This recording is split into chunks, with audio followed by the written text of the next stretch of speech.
Seeing the Mountain, How Zen Made Me a Better Catholic. Copyright 2026 by Thomas C. Daniels. All rights reserved. Published by One Dharma Zen, Tyler, Texas, www.onedharmazen.org. Dedication. To my son Mason, I have walked many paths to find the mountain. May your journey be gentler than mine, your steps lighter, and your heart always open to the grace that waits for you. Introduction. The Threshold. There is a Korean sun teaching that has followed me for years, like a lantern carried just ahead of my steps. You can see Mount Cho-gye from the north as well as from the south. I no longer remember where I first heard it. I only know that it became the compass of my spiritual life, a quiet reassurance when the terrain beneath my feet felt entirely divided.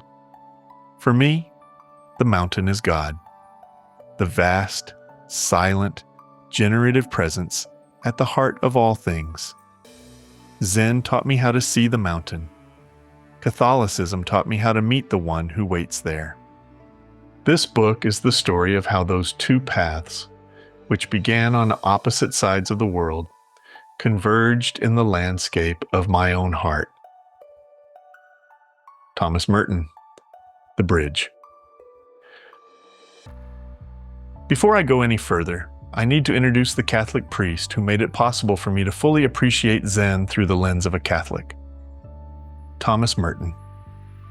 Long before I ever sat on a cushion, Merton had already walked into dialogue with Zen masters, corresponded with D.T. Suzuki, and recognized that the contemplative heart is universal.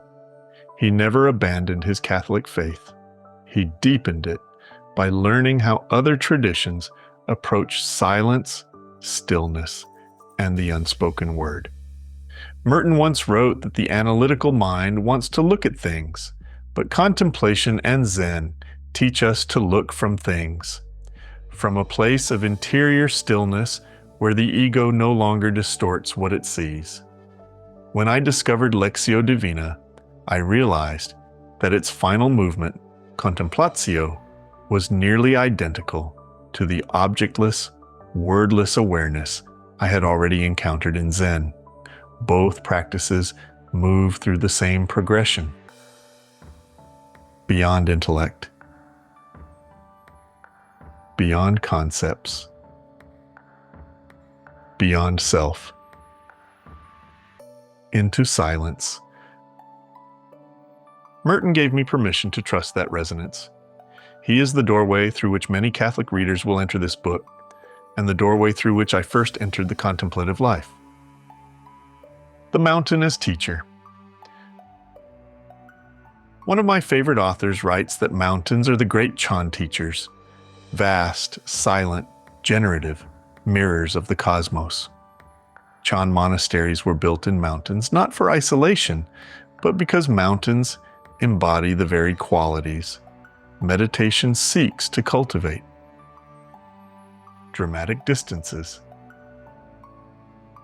mirror-deep clarity, silence that resounds, presence without commentary. Meditation empties the mind of words and concepts, and the mountain reinforces that emptiness with its own vastness. The landscape itself becomes a teacher. For me, the mountain became a metaphor for God, not a distant deity, but a presence that is immense, quiet, and utterly simple. Zen cleared the vision so I could face that vastness without flinching. Catholicism gave me the language of intimacy to speak to the presence waiting within it. The dark night of emptiness. Somewhere along the way, the teachings of St. John of the Cross and the Heart Sutra began to echo each other in my mind. Nada, nada, began to sound like form is emptiness. Emptiness is form. The dark night began to resemble the luminous void of Zen. This convergence eventually found its way into a poem that became the inner doorway of this book. Into the dark night of emptiness, Juan meets Quan Yin. Excerpt. To arrive at what you do not know, walk the path that unravels knowing. To hold what you do not own, let even the breath in your throat fall away. Nada. Nada. Nada. The sky collapses into the mirror. The mirror shatters into light. Form is emptiness. Emptiness is form. A landscape unwritten. A silence that sees without eyes. There is no path, no mountain, no prize.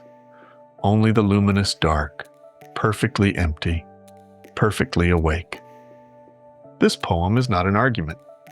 It is a testimony. The place where Juan de la Cruz meets Avalokiteshvara, where the dark night meets the Heart Sutra, where Catholic contemplation meets Zen emptiness. It is the inner truth of this book. Why I wrote this book. Zen has not replaced my Catholicism. Catholicism has not replaced my Zen. Zen provides the emptiness. Catholicism provides the mirror. Together, they teach me how to listen to the unspoken word. This book is my attempt to share that journey, to show how two ancient traditions, seen from opposite sides of the mountain, reveal the same luminous simplicity at the heart of all things. Be still and see that I am God. Psalm 44:11.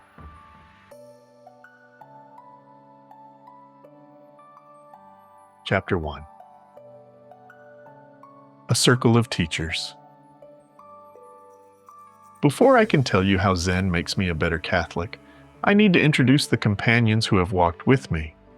A circle of teachers whose voices come from different centuries, cultures, and traditions, yet somehow speak to the same interior landscape. They are not arranged in hierarchy. They are not arranged by doctrine. They are arranged the way stars arrange themselves in the night sky, each shining with its own light, each helping me find my way. St. Thomas Aquinas, the architect of Christian reason. He taught me that faith is not the enemy of clarity, and that the mind, when purified, becomes a form of prayer. He was the philosopher who ultimately became a mystic.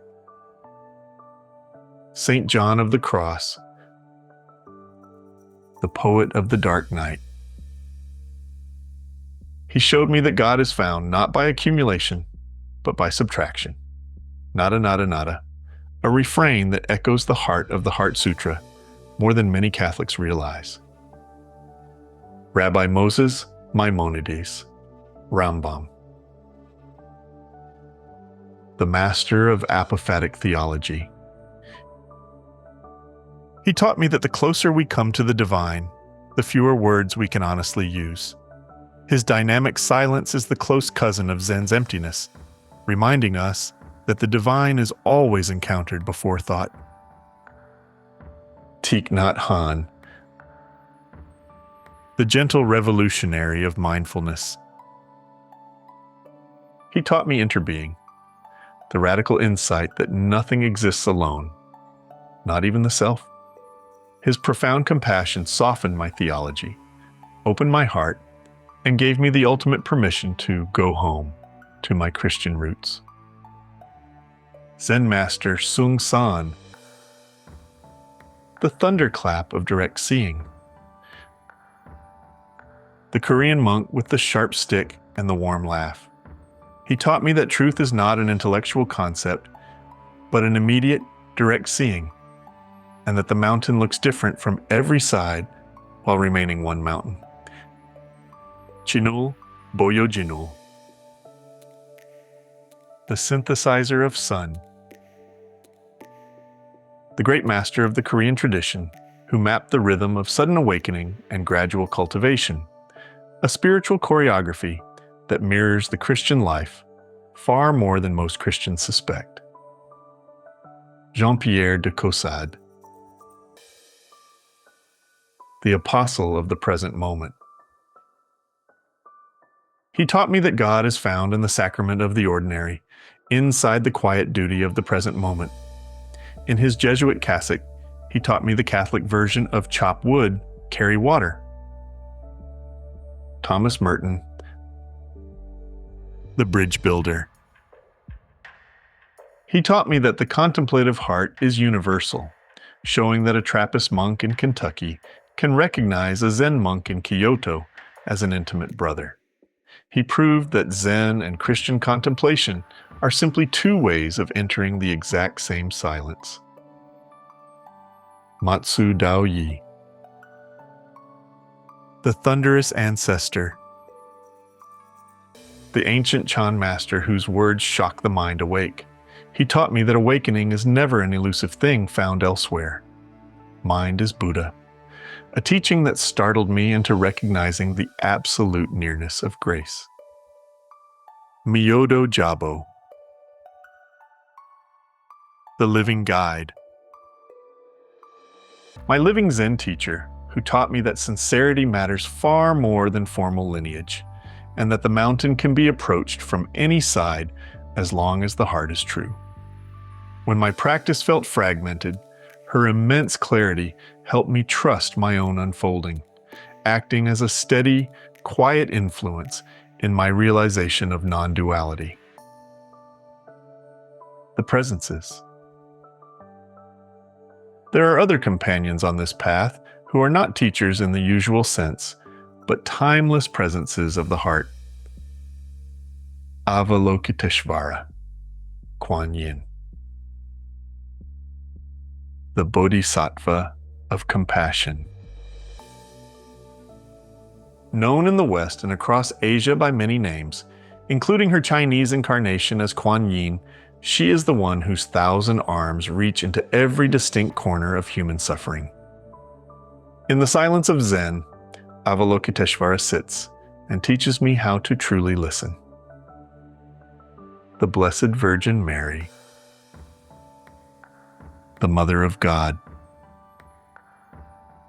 With a quiet, world-changing fiat, she opened the fabric of creation to receive the unspoken word. In the heart of Catholicism, Mary teaches me how to receive. These two stand on either side of my path like twin guardians of mercy. They are not characters in my story. They are the very atmosphere of it. Why these guides matter. Some readers will know Aquinas, but not Mazu. Some will know Thích Nhất Hạnh, but not de Caussade. Some will know Mary, but not Avalokiteshvara. Some will know Merton, but not Chinul. Some will know Zen, but not Catholicism. And some the reverse. But every single one of them is pointing toward the same mountain, the same silence, and the same luminous simplicity of God. This is the company that has shaped me. This is the chorus that has taught me how to listen. This is the circle that makes it possible for me to say, without an ounce of contradiction, Zen has not replaced my Catholicism. Catholicism has not replaced my Zen. They illuminate each other. They deepen each other. They allow me to be fully present.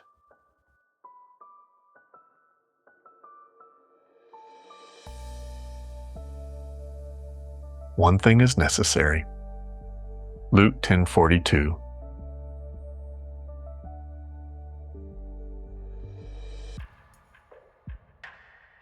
Chapter 2. St. Thomas Aquinas, the simplicity of God. I first met Thomas Aquinas not as a medieval philosopher, but as a quiet presence in the background of my early Catholic formation, a name spoken with reverence, a mind too large to ignore.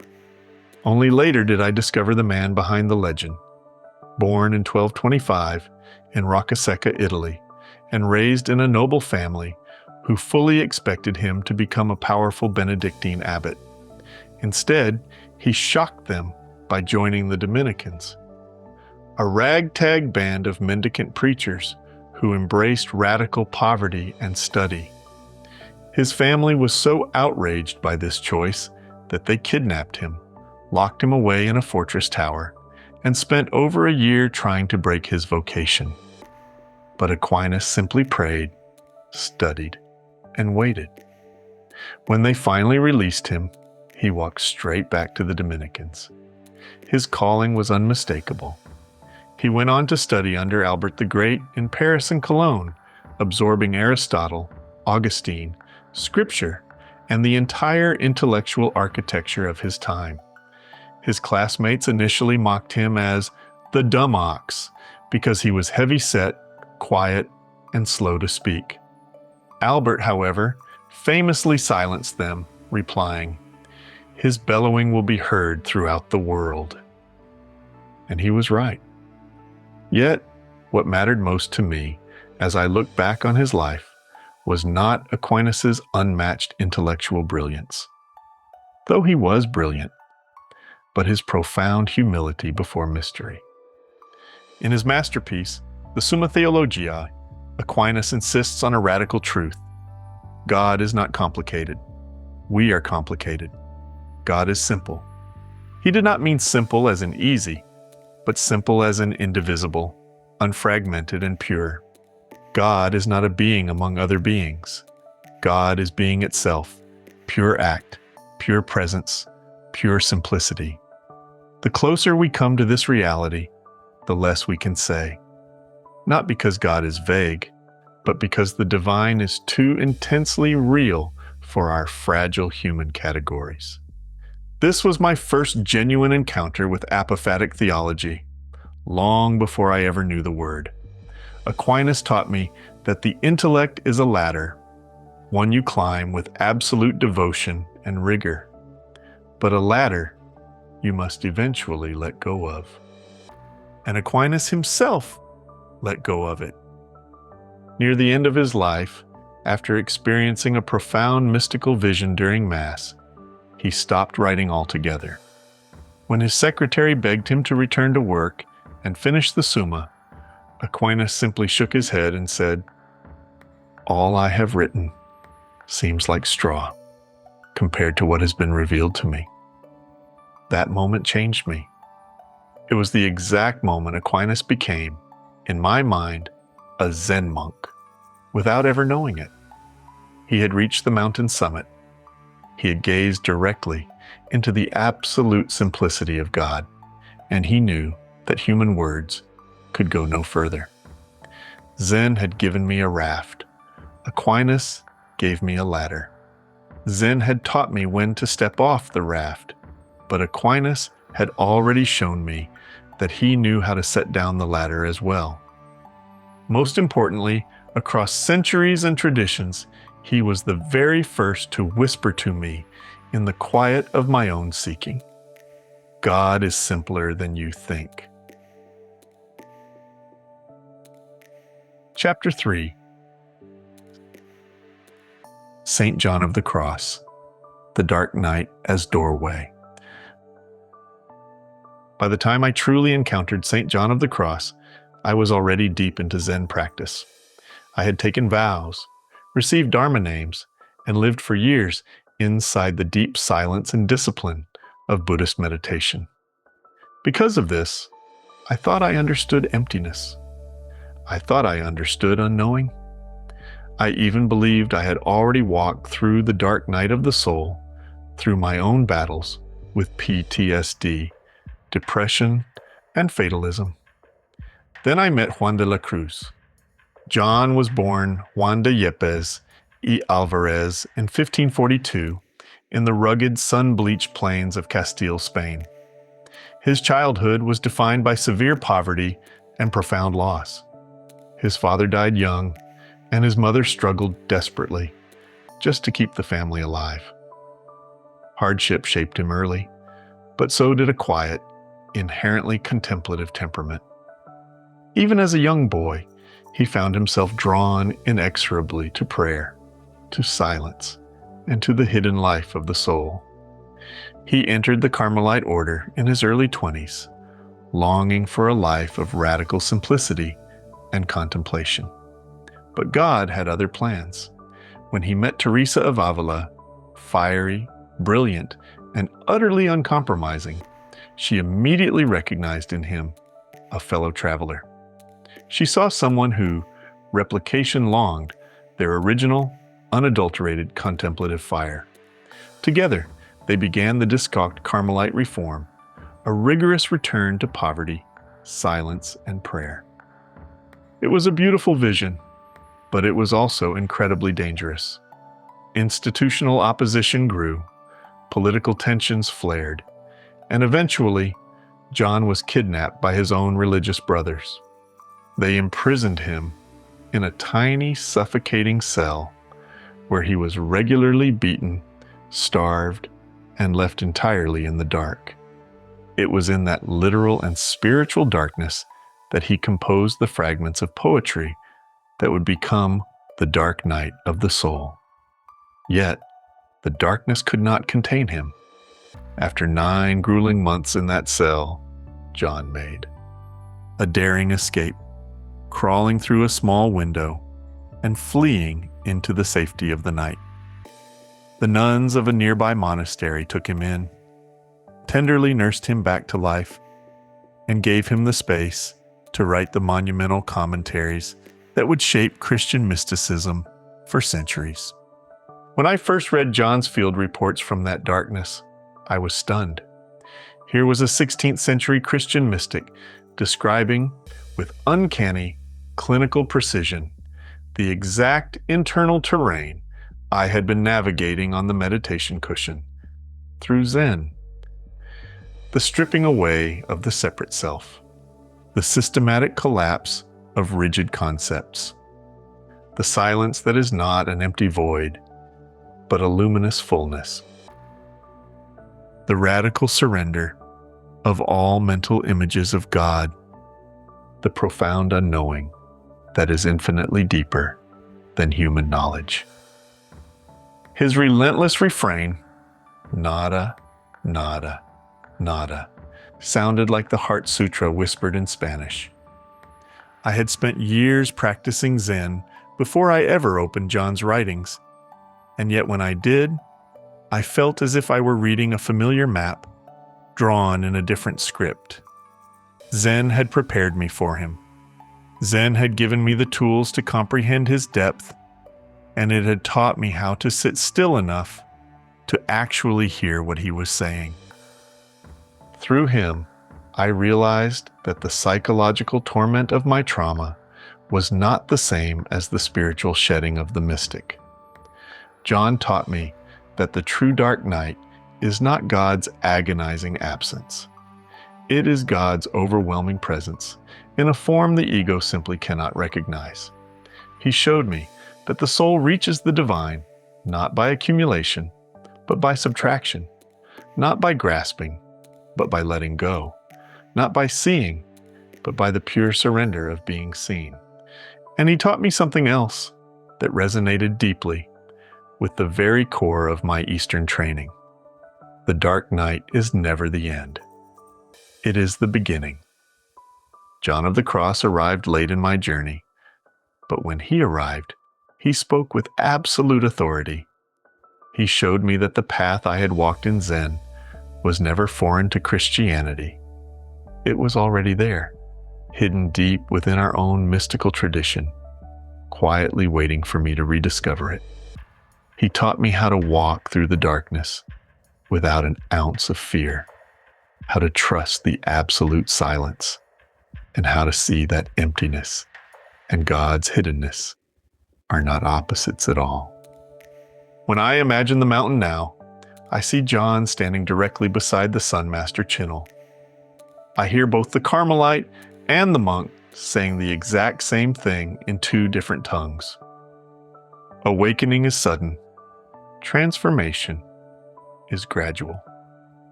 More than any other Christian mystic, John prepared me for the final synthesis of my own unfolding. The sacred threshold where Juan meets Quan Yin at the summit of the mountain.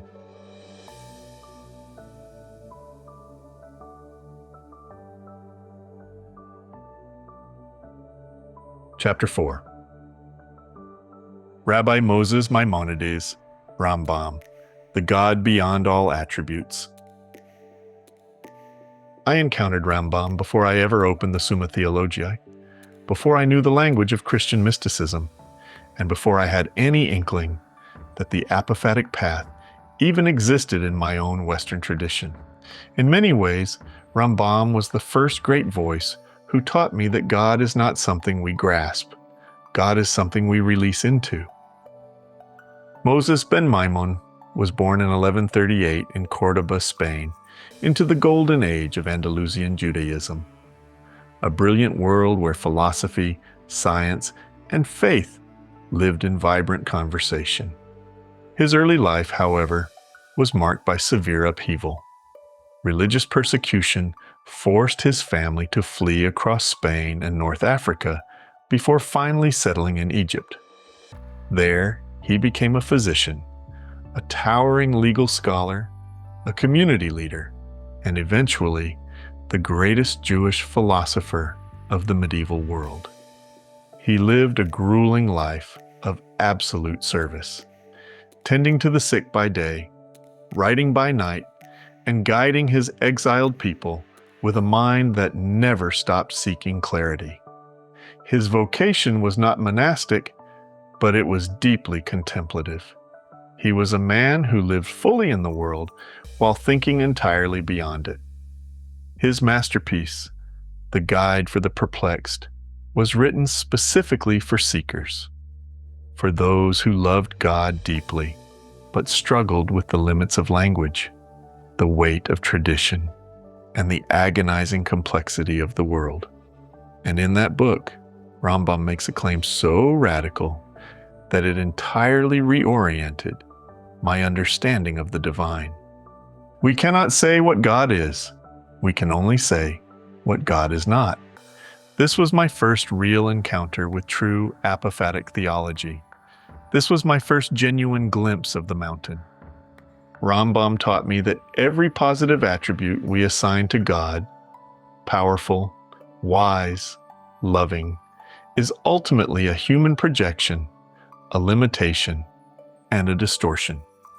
God is not a being who possesses a collection of grand qualities.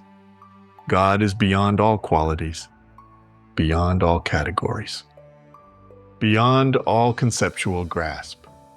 Relying on the ancient Hebrew of the Psalms, he wrote, "Silence is praise to you." When I first read that line, something deep within me shifted. It felt like the Heart Sutra whispered in Hebrew. It felt like Zazen before I ever knew the word Zazen. It was the first profound crack in the rigid shell of my inherited childhood images of God. RAMBAM taught me that the closer we come to the divine, the fewer words we can honestly use. He showed me that silence is not the mere absence of speech. It is the very presence of truth. And he taught me something else, an insight that would shape the entire remainder of my journey. God's simplicity is not a philosophical abstraction. It is a rigorous spiritual practice. To approach God, I had to let go of my images of God. To know God, I had to unknow God. To love God, I had to release the frantic self that tried so desperately to grasp him. RAMBAM was the first teacher who showed me that the path to the divine is a path of radical subtraction. He was also the one who led me to Aquinas, not the other way around. When I later discovered that Thomas Aquinas had read RAMBAM, argued with his texts, absorbed his insights, and built his own theology upon his foundation, I felt a profound sense of continuity, as if I were following a hidden trail laid down centuries before I was born. Zen was the first step on that trail. RAMBAM was the next. Aquinas would come later, but the seed was already planted. Years later, when I immersed myself in the study of Jewish mysticism, RAMBAM became one of my foundational guides, but he was not alone. Elie Wiesel's Souls on Fire introduced me to the Hasidic Rebbes, men who argued with God, wept with God, and wrestled with the divine. They taught me that God is not fragile, that relationship is not polite, and that the mountain must be climbed with your whole raw heart, not just your dynamic serenity. RAMBAM gave me the silence. The Rebbes gave me the fire. Together, they taught me that God is simultaneously beyond all human attributes and intimately, beautifully present in the broken cries of the heart. RAMBAM stands on the mountain directly beside Aquinas, both of them pointing toward the exact same luminous simplicity, and he stands right beside the ancient Zen masters who boldly declare, "No eye, no ear, no mind." He taught me that the God I sought was never elsewhere, not hidden behind rigid doctrine, not confined to exclusive tradition. He is present in the very act of letting go. RAMBAM helped me see that the mountain is not climbed by accumulating more beliefs, but by systematically releasing the ones that obscure the view. Silence is not emptiness. Silence is God.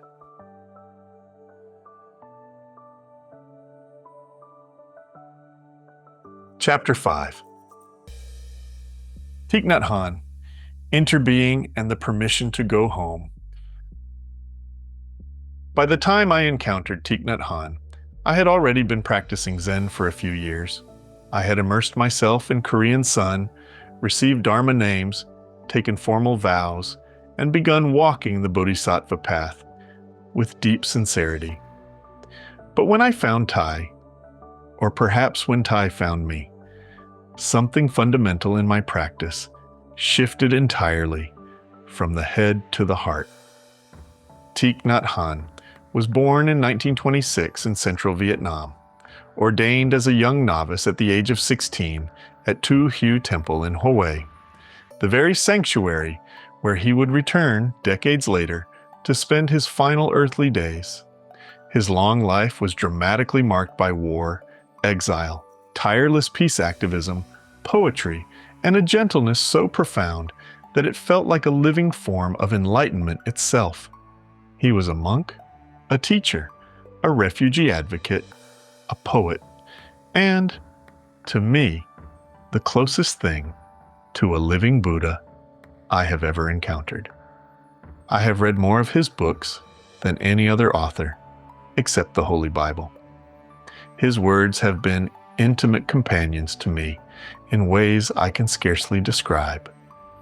His signature teachings on interbeing, the radical insight that absolutely nothing exists alone, that everything is endlessly woven into everything else, completely reshaped the way I saw reality.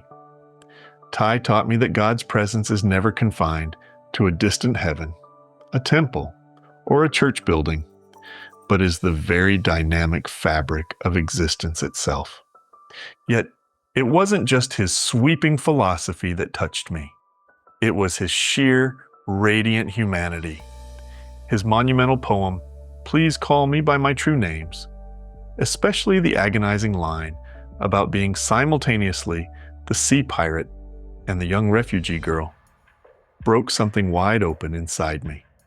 It revealed a compassion so radical and all-embracing that it felt exactly like the gospel, spoken in a completely new tongue.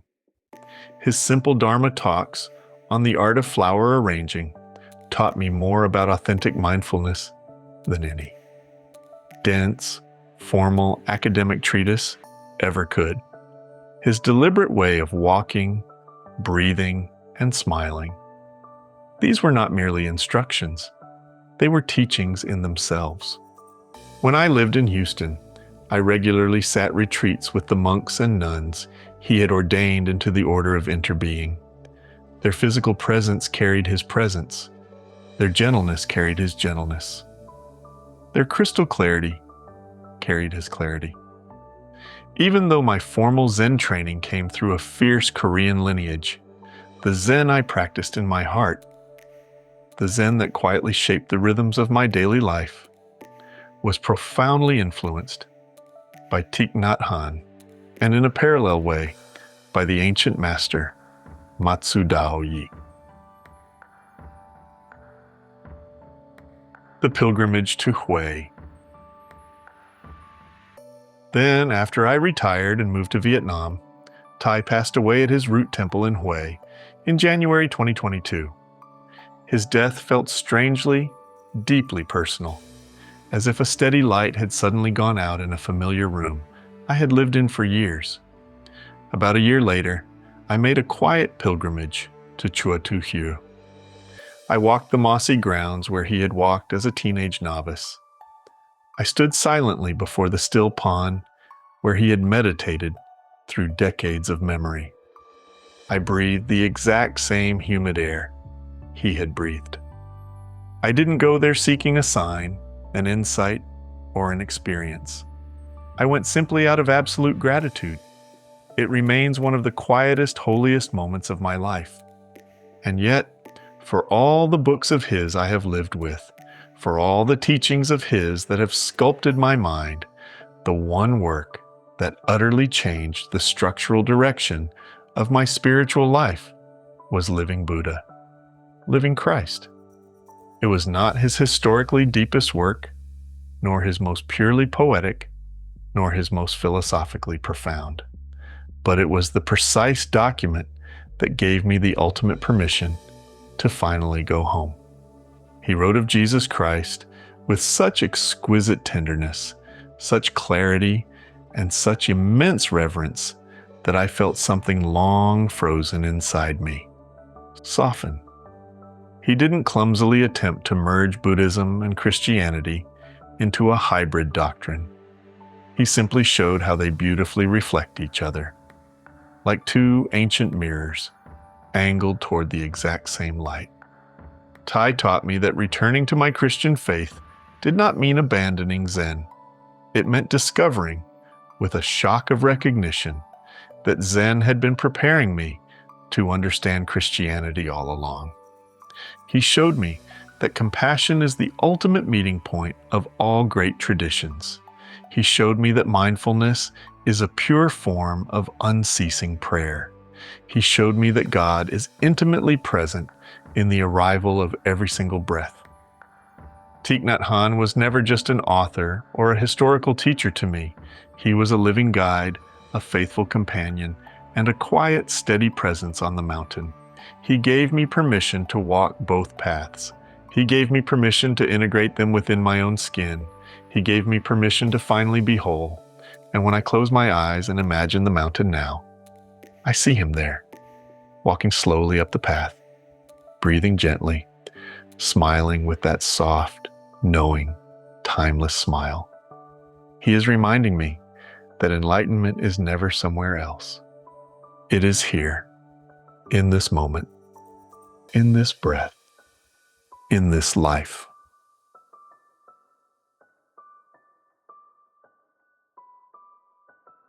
Chapter 6.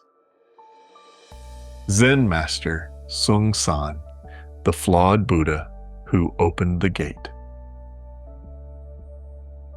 When I first sought out a meditation teacher, after years of wandering through Pure Land practice and my own solitary experiments with Buddhism, I found myself in a Zen Sangha deeply shaped by the direct teachings of Zen Master Seung Sahn. I didn't know it at the time, but that encounter would set the entire stage for my Zen education. Korean Zen was the very first Zen I ever knew, and Seung Sahn's voice became the first Zen voice that truly reached me. Seung Sahn was born in 1927 in Korea, a resilient land marked by foreign occupation, devastating war, and profound cultural endurance. He became a monk at a young age, training in the exceptionally austere Korean Sun tradition. His practice was fierce, uncompromising, and deeply rooted in the ancient iconoclastic lineage of Mazu Daoyi and Linji Yixuan. Eventually, he received Dharma transmission and made history as the first Korean Zen master to teach widely across the West. He was a massive paradox in human form, part sudden thunderbolt, part warm teddy bear. A Korean Budai wielding a wooden Zen stick, he was a man whose booming laughter could instantly fill a room and whose sudden shout could cut through complex delusion like a razor blade. His foundational teaching was as simple as it was devastating. Only don't know. That single phrase became the absolute ground beneath my feet. It was the first true koan I ever lived with. My very first taste of Zen's radical invitation to drop the armor of certainty and meet reality completely unfiltered. Seung Sahn's teaching style was blunt, incredibly humorous, and utterly unpredictable. He utilized shouts, belly laughs, sharp paradoxes, and sudden disruptive questions like a master craftsman handles his tools.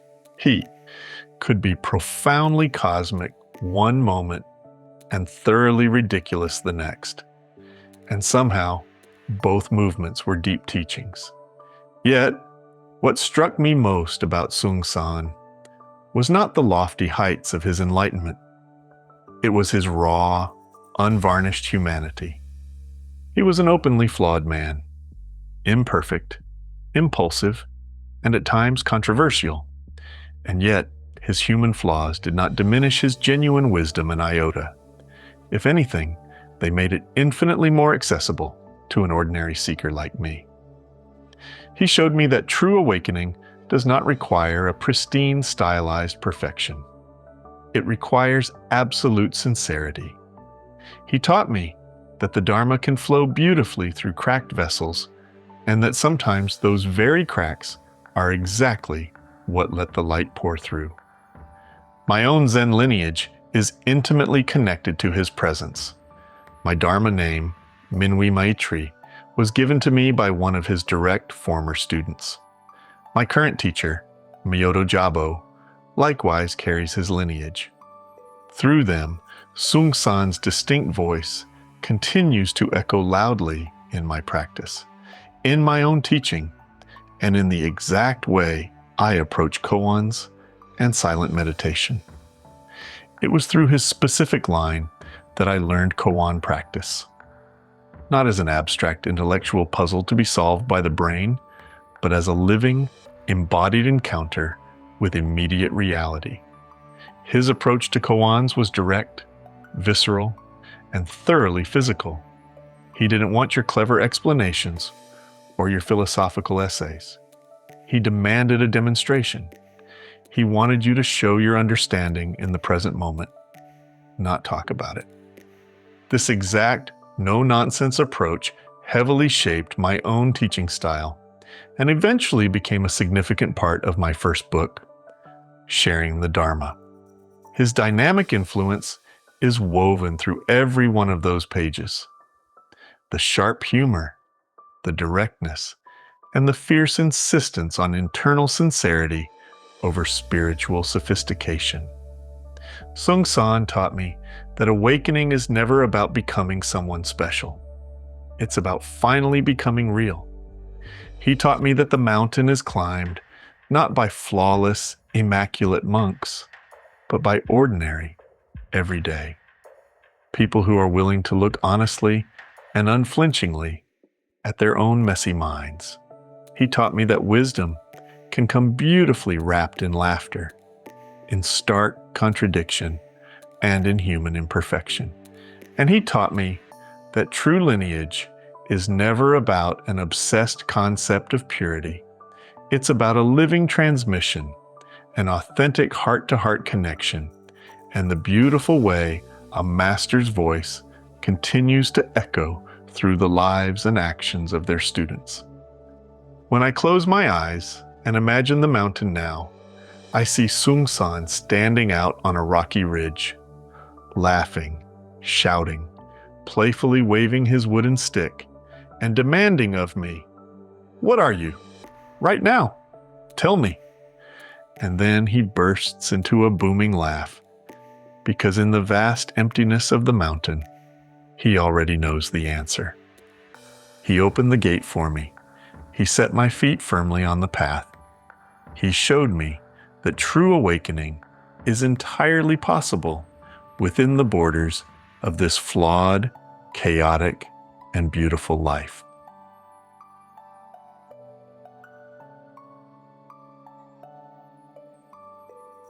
Chapter 7.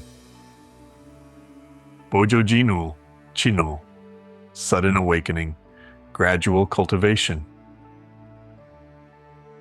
Jinul came into my life not as a living flesh and blood teacher, but as an intimate voice carried effortlessly across 8 centuries. A Korean sun master whose clarity still feels startlingly fresh. I never met him, of course. He lived from 1158 to 1210, long before Korea was a modern nation, long before Zen had crossed the vast ocean, and long before I ever sat on a cushion. And yet, when I finally encountered his ancient teachings, I felt as if he had been describing my exact path long before I ever knew I was walking it. Chinul was born during the Goryeo dynasty, a historical epoch when Korean Buddhism had grown immensely wealthy, deeply political, and spiritually stagnant. As a young monk, he was utterly disillusioned by the systemic corruption he witnessed within the monasteries. He replication longed for a radical return to authentic practice, to deep meditation, strict discipline, and the direct, unmediated experience of awakening. Consequently, he withdrew entirely from the corrupt institutional world and began gathering a small, dedicated community of monks who shared his inner longing. What emerged from that intentional retreat was one of the most important, revolutionary insights in all of East Asian Zen history. Awakening is sudden, cultivation is gradual. This single defining teaching became the foundational bedrock of the modern Chogyey order, the beating heart of Korean Sun, and, without my realizing it at first, the structural foundation of my own spiritual life. When I first encountered Chinul's writing, I had already been practicing Zen for several years. I had experienced genuine moments of clarity, sudden flashes of insight, and real, fleeting glimpses of the mountain's summit. But I had also discovered, much to my chagrin, that those profound moments did not magically transform my everyday life. They did not instantly erase my deep-seated habits, my stubborn ego, my lingering fears, or my personal flaws. The flashes of insight were real, but they were absolutely not the end of the road. Jinul explained exactly why. He taught that while awakening can happen in a single timeless instant, a sudden radical recognition of our true nature, when the self falls away and reality shines through, that moment is merely the threshold. The rest of the journey, the long, slow, patient, and arduous work of embodying that pristine insight within our human skin, takes an entire lifetime. When I read his words, I felt deeply seen. I felt understood, and I felt named. His teaching mirrored my exact dual experience, the sudden, spacious clarity of Zen practice, followed by the long, gradual, and often messy work of living it out in daily life.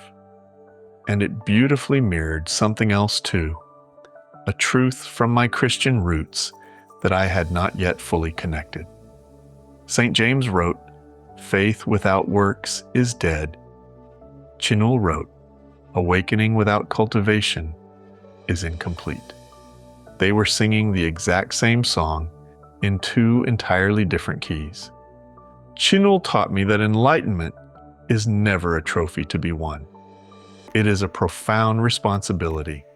He showed me that insight must become action, that clarity must transform into active compassion, and that awakening must empty itself into joyful service. He taught me that the mountain is never climbed in a single heroic leap, but step by step, breath by breath, and moment by painful moment. In this specific way, Chinul stands directly beside St. John of the Cross on my mountain, the medieval Korean sun master and the 16th century Spanish Carmelite mystic, both fiercely insisting that the spiritual path is simultaneously sudden and slow, luminous and laborious, an unmerited gift and a rigorous discipline. Chinul gave me the map for my Zen life, and in doing so, he handed me the flawless map for my Catholic life. He taught me that grace can strike in an instant, but holiness is cultivated over years. Awakening is fully real, but transformation is entirely gradual. The mountain is climbed, not by a standard of perfection, but by pure perseverance. When I close my eyes and imagine the mountain now, I see Chinul standing quietly along the trail, his hands folded gently, watching the path ahead with a calm, knowing smile. He doesn't shout like Seung Sahn. He doesn't whisper like Thích Nhất Hạnh. He simply stands there in the stillness, pointing with an open hand to the long, winding trail that climbs upward into the mist, saying, "Awakening is sudden, the journey is lifelong." And in that simple, beautiful teaching, he accurately described the entirety of my unfolding path, Zen and Catholic, East and West, sudden and gradual, faith and works, insight and transformation.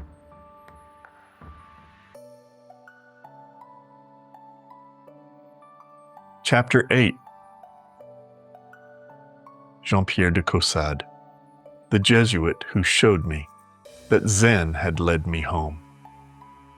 By the time I encountered Jean-Pierre de Caussade, I was already deep into Zen practice. I had sat countless hours on the cushion, wrestled with koans, received formal Dharma names, and lived inside the strict discipline of Korean Sun. On the cushion, I had awakened to the expansive present moment, learned how to let go of the heavy past, and stopped worrying about tomorrow. Zen had truly become the unshakable ground beneath my feet. And then, entirely unexpectedly, I met an 18th century Jesuit priest who spoke Zen more fluently than many Zen teachers I had encountered. De Caussade was born in 1675 in France, a Jesuit formed in the intense intellectual and meditative rigor of Ignatian spirituality. He spent a massive portion of his earthly life serving as a spiritual director to a quiet community of visitation nuns, holy women who lived hidden, silent lives of unceasing prayer. He never traveled to Asia. He never read a single Buddhist sutra. He never sat zazen on a meditation cushion. And yet, somehow, he articulated the absolute essence of Zen with a crystal clarity that utterly startled me. His practical teachings, preserved entirely in the ordinary letters these faithful nuns saved, were later compiled into the classic book, The Sacrament of the Present Moment. When I first read those pages, I felt something massive inside my chest shift. It was as if a hidden door had suddenly swung open between two vast worlds I had long kept rigidly separate. De Caussade taught that God is found not in dramatic visions or ecstasies, nor in spectacular, elite spiritual experiences, but exclusively in the simple duty of the present moment. He pointed to whatever is right before you, in the ordinary, in the now. He wrote words that hit me like a familiar verse. The present moment holds infinite riches. When I read that single line, I felt the unmistakable deep resonance of Zen. It was chop wood, carry water, in a traditional Jesuit cassock. It was the realization that nirvana is found only in the present moment, spoken fluently in the ancient language of the Church. But more than that, it was a radical revelation. The Caussade showed me that Zen had never actually led me away from God. Zen had led me straight to Him. Everything I had laboriously learned on the cushion, letting go of the past, refusing to cling to the future, and awakening to the absolute present, was already dynamically present in the very heart of Christian Catholic mysticism. The Caussade didn't pull me out of Zen. He met me directly inside my Zen practice, smiled, and whispered, "This is where God has been waiting for you." He taught me that every ordinary moment is an authentic sacrament.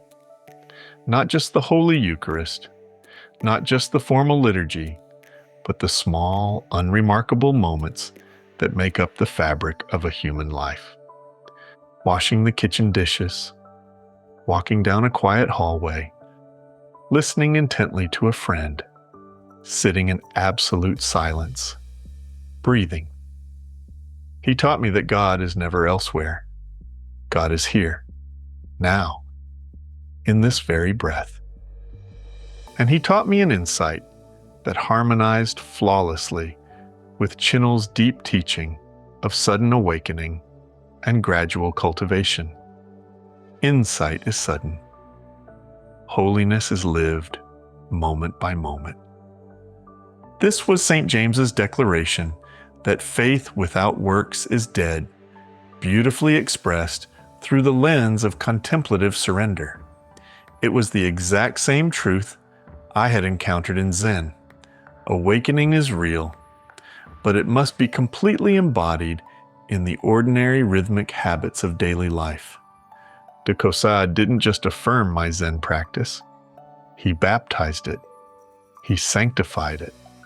He showed me that the God I had been seeking on the mountain was not waiting at the peak. He was waiting in the present moment. When I close my eyes and imagine the mountain now, I see de Caussade standing quietly near the path, not urging me upward, not demanding frantic progress, but reminding me with an open hand, this moment is enough. This moment is holy. This moment is God. He was the Jesuit who showed me that Zen had not taken me away from my faith. Zen had perfectly prepared me to finally understand it.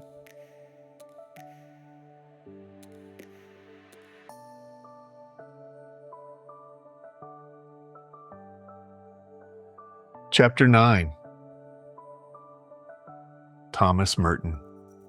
The Trappist who showed me the bridge was always there. By the time I came to Thomas Merton, I had already walked far into Zen. I had sat with Vietnamese, Korean, and American teachers, wrestled with koans, received formal Dharma names, and lived inside the strict discipline of Sun. I had read Thích Nhất Hạnh, practiced mindfulness, and tasted the deep silence that Zen reveals. Yet, I still thought I was walking two entirely separate paths, one Eastern, one Western, and I wasn't sure how they were ever meant to fit together. Then I met Merton. Thomas Merton was born in 1915, a child of artists, a wanderer, and a restless seeker, long before he ever knew the word monk. His early life was heavily marked by profound loss. His mother died when he was only 6 years old, and his father passed away when he was 16. He drifted through Europe and America, searching for meaning in literature, philosophy, and the volatile energy of youth. And then, at the age of 26, he walked into the Abbey of Gethsemane in Kentucky and never looked back. He became a Trappist monk, a choir monk, a contemplative, a man who prayed 7 times a day in the ancient rhythm of the monastic hours. But he was also a writer, a global thinker, and a brilliant spirit who refused to let the cloister walls close him off from the world. His autobiography, The 7-Story Mountain, made him instantly famous, but it was his later writings, the raw journals, the essays, the letters, that truly revealed the immense depth of his contemplative heart. And it was in those exact mature writings that he discovered Zen. Merton never pretended to be a Zen master. He never claimed a spectacular enlightenment, but he recognized something in Zen that resonated flawlessly with the deepest currents of Christian mysticism. The apophatic silence of John of the Cross, the luminous emptiness of Meister Eckhart, and the absolute contemplative stillness of the Desert Fathers. When Merton read D.T. Suzuki, he felt a sudden shock of recognition. When he met Thich Nhat Hanh, he felt an immediate spiritual brotherhood. When he wrote about Zen, he did so with deep reverence, immense humility, and total clarity. Merton taught me that the contemplative heart is entirely universal. He showed me that the vast silence I found on the meditation cushion was the exact same silence he found in the choir stalls of Gethsemane. He showed me that the emptiness I encountered in Zen was never foreign to Christianity. It was already dynamically present in its mystical core. He showed me that the mountain I was climbing had many paths, but only one summit. Merton didn't lazily collapse east and west into each other. He honored their distinct differences, but he also clearly saw their shared center. He wrote words that made me pause. There is no east and no west. There is only the dance. When I read those words, something turbulent in me finally settled. I realized I wasn't walking two conflicting paths at all. I was walking one single path with two languages.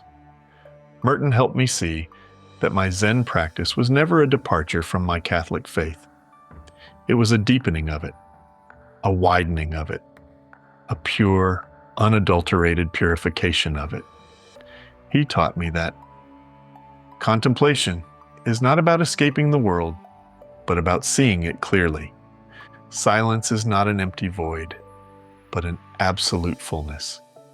God is never found in rigid concepts, but in direct, unmediated experience. And he taught me something else, an essential truth that perfectly prepared me for the final synthesis of my own unfolding journey. The true contemplative is always a beginner. When I close my eyes and imagine the mountain now, I see Merton standing somewhere right between the east and the west, smiling with that quiet, knowing, timeless smile of his. He is holding out an open hand to both sides, saying, "Come, there is room for everyone in the silence." He was the monk who showed me that the bridge between Zen and Catholicism was not something I had to exhaustively build. It was already there. I simply had to walk across it.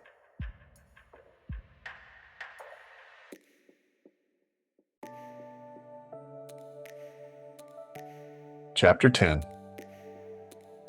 Mazu Daoyi, the thunderous ancestor who twisted my nose awake. Mazu Daoyi came into my life the way he came into many people's lives. Not as a gentle guide, but as a pure shock, a jolt, a shout across the centuries. I never met him, of course. He lived in 8th century China, long before Korea shaped the Zen I first encountered in the West. But through the raw stories preserved in the Chan tradition, the nose twisting, the shouts, the impossible questions, Mazu became one of the foundational ancestors who shaped my Zen heart. Mazu was born in 709 in what is now the Sichuan province. He trained under Nanyue Huairang, who was himself a direct student of the legendary 6th patriarch, Hui Neng. Matsu's early years were heavily marked by intense, exhausting practice, long hours of silent meditation, fierce discipline, and a relentless drive to awaken. But what ultimately made him a legend across the centuries was not his quiet piety. It was his thunderous teaching style. Matsu taught like a sudden thunderstorm. He shouted. He struck. He twisted noses. He asked impossible questions. He shattered human concepts with the absolute force of a sledgehammer. One of the first stories of Matsu that reached me was the famous exchange with his teacher, Nanyue. Matsu had been sitting in solitary meditation for years, fiercely trying to become a Buddha. Recognizing his delusion, Nanyue quietly picked up a clay tile brick near him and began polishing it on a stone. When Matsu asked what he was doing, Nanyue replied, "I am polishing this brick to make a mirror." Matsu protested, "How can polishing a brick ever make a mirror?" Nanyue instantly shot back, "How can sitting in meditation ever make a Buddha?"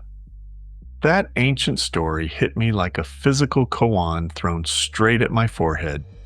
It was the first time I understood, truly and deeply understood, that authentic Zen is never about striving to become something else. It is about finally seeing what is already entirely true. Another famous story that shaped my early practice was an exchange where a traveling monk asked Matsu, "What is Buddha?" Matsu replied directly, "Mind is Buddha." Later, another seeker approached him and asked the exact same question. This time, Matsu looked at him and replied, "No mind, no Buddha." Those two answers, utterly contradictory on the logical surface, were the sharpest spiritual teaching I had ever encountered. They taught me that Zen is never about clinging to a safe, static doctrine. It is about fearlessly meeting the present moment. It is about responding from mirror deep clarity, not from safe memory. It is about total freedom. Matsu's raw teachings reached me across the centuries through the lineage of Korean Sun I first practiced in. Zen master Seung Sahn's abrupt shouts, his striking stick, his sudden destabilizing questions, all of that wild medicine came straight from Matsu. The entire flavor of Korean Sun is deeply steeped in Matsu's fierce, uncompromising compassion. Even the concrete koan practice I learned, the direct, completely embodied show me your mind approach, carries his unmistakable fingerprints. And in a beautiful, strange paradox, Matsu perfectly prepared me for the gentleness of Thích Nhất Hạnh. He prepared me for the systematic clarity of Chinul. He prepared me for the present moment sacrament of the Caussade and the luminous simplicity of Thomas Aquinas. He did this because Matsu taught me something absolutely essential. Awakening is not polite. Awakening is not tidy. Awakening is not conceptual. Awakening is direct, immediate, unfiltered, and alive. Matsu taught me that the mountain is never climbed by thinking about it. It is climbed exclusively by stepping into the present moment with your total, unreserved presence. He showed me that the Dharma is not a fragile thing to be protected. It can shout. It can twist your nose awake. It can completely break your treasured religious ideas so that your heart can finally open to grace. When I close my eyes and imagine the mountain now, I see Matsu standing somewhere near the steepest, most precipitous part of the trail, laughing, shouting, pointing into the abyss, challenging me, and utterly refusing to let me settle for a safe, conceptual understanding of God or emptiness. He is the ancestor who looks me in the eyes and commands, "Don't polish the brick, Don't chase the Buddha. Show me your true nature. Right now. Mazu was the raw thunder in my lineage. He was the jolt that woke me up. He was the fierce, loving ancestor who taught me that awakening is never something you think about. It is something you live.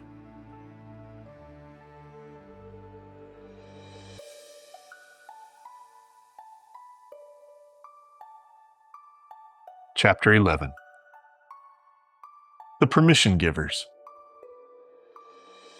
Every spiritual journey has its gatekeepers, not the kind who bar the way, but the kind who quietly open a door you didn't know you were allowed to walk through. They don't give you cheap answers. They give you permission. Permission to trust your own sincerity. Permission to follow the hidden thread of your longing. Permission to take the next trembling step toward the mountain. For me, 3 distinct teachers offered that crucial permission at 3 different thresholds: Myoto Jabo, Thích Nhất Hạnh, and Thomas Merton. Each one appeared at exactly the right moment in my life. Each one spoke the same underlying truth in a different tongue, and each one beautifully widened the path beneath my feet. Myoto Jabo. The first permission. Your intentions are pure. I first met Myoto Jabo in 2015, at a time when my Buddhist practice was shifting frantically beneath my feet. I had been deeply immersed in Pure Land practice for years, but the Nimbutsu repetition alone was no longer enough. Meditation had become my absolute refuge from PTSD, the one safe place where my mind could finally breathe. I desperately needed a master who could guide me deeper into that silence. That was when I found Myoto, and almost simultaneously, a Sri Lankan Theravada monk who welcomed me into his own historical lineage. For several years, I walked what I jokingly called my years of saffron Zen, a dual practice of Korean sun and Theravada insight meditation. It was an unusual hybrid path, but it felt right. Both traditions steadied me, and both gave me tools I desperately needed to survive my internal landscapes. But around 2018, something deep inside me shifted. I intellectualized the path and convinced myself that Theravada was the only real Buddhism, the pure original form of the elders. Zen suddenly felt too poetic, too paradoxical, and too wild. So I left Myoto's Sangha and committed my life entirely to the Theravada temple. I became a formal Dharma teacher for children. I taught them the 5 precepts, the 4 noble truths, and the 8-fold path. I bowed to the Buddha in Sinhala, chanted the refugees in Pali, and tried with all my might to make the temple my permanent home. And for a while, it worked. But then, in 2021, during a deep meditation at the temple, something entirely unexpected happened. I was contemplating the traditional path of the Arhat, liberation exclusively for oneself, when a realization rose up within my chest with the striking force of a massive bronze bell. I cannot be free while others suffer. It wasn't born of religious guilt, and it wasn't born of Buddhist doctrine. It was bodhicitta, the raw mind of awakening, blooming in my chest like a sudden brilliant sunrise. In that single moment, I realized that what I had been seeking all those years was never the religion of Buddhism. It was non-duality. It was the ultimate path where personal awakening and universal compassion are the exact same breath. It was the vow to help all sentient beings up the mountain, not just myself. And I knew exactly where I needed to go. I reached out to Myoto again, hesitant, deeply humbled, almost on bended knee. I explicitly told her I wanted to return to Zen, but I wasn't sure if I was even allowed back. I had left her. I had wandered. I had been wrong. She listened to my confession entirely quietly, then looked at me with the immense, spacious clarity that only comes from decades of dedicated practice, and said, "Minwi, there are many paths up the mountain as long as your intentions are pure." That single sentence was my first real embodied lesson in non-duality. She wasn't lazily telling me that all religious traditions are identical. She was telling me that internal sincerity is infinitely deeper than external tradition, that the mountain is always larger than any human map, and that the heart ultimately knows its own way. Her profound permission didn't simply welcome me back to a Zen hall. It welcomed me back to myself. It affirmed the bodhicitta that had shattered my isolation, and it validated the path of compassion I could no longer ignore. Only through bodhicitta was I going to find the peace I was seeking. Only through non-duality could I walk the mountain with absolute integrity. Myodo didn't just give me permission to return. She gave me permission to be whole. Thich Nhat Hanh. The second permission, you can go home. When I first read Living Buddha, Living Christ, something hardened in me, softened in a way I hadn't anticipated. Thich Nhat Hanh didn't clumsily blur Buddhism and Christianity together into a generic philosophy. He didn't try to make them identical. Instead, he showed how the deepest mystical truths of both traditions reflect each other perfectly, like two mirrors angled toward the exact same source of light. And then, he did something truly astonishing for an Eastern master. He gave me permission to go home. He didn't mean back to my unexamined childhood beliefs or rigid dogma, but back to the living, contemplative roots of my own heart. Thai taught me that returning to Christianity did not require me to abandon Zen. It meant discovering that Zen had been preparing me to finally receive Christianity all along. He beautifully expanded Myodo's teaching that the mountain has many paths, adding a new, comforting dimension. Some paths are meant to lead you right back to where you began, but equipped with entirely new eyes. Without Thich Nhat Hanh, I would never have given Catholicism a second chance. He was the one who looked at my split life and said, "You can go home, and you can bring your Zen with you." Thomas Merton. The third permission. You are not alone on this path.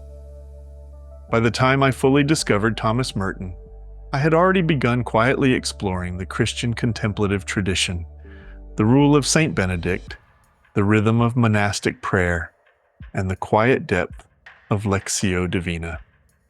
And to my utter surprise, Lectio Divina felt uncannily, structurally identical to Zen. I watched the movements align perfectly. Lectio, the slow, attentive reading, mirrored Zen's initial settling of the body. Meditatio, the slow chewing of a sacred word, mirrored the exact way a koan completely exhausts the analytical mind. Oratio, the spontaneous opening of the heart, mirrored Zen's profound, compassionate intention.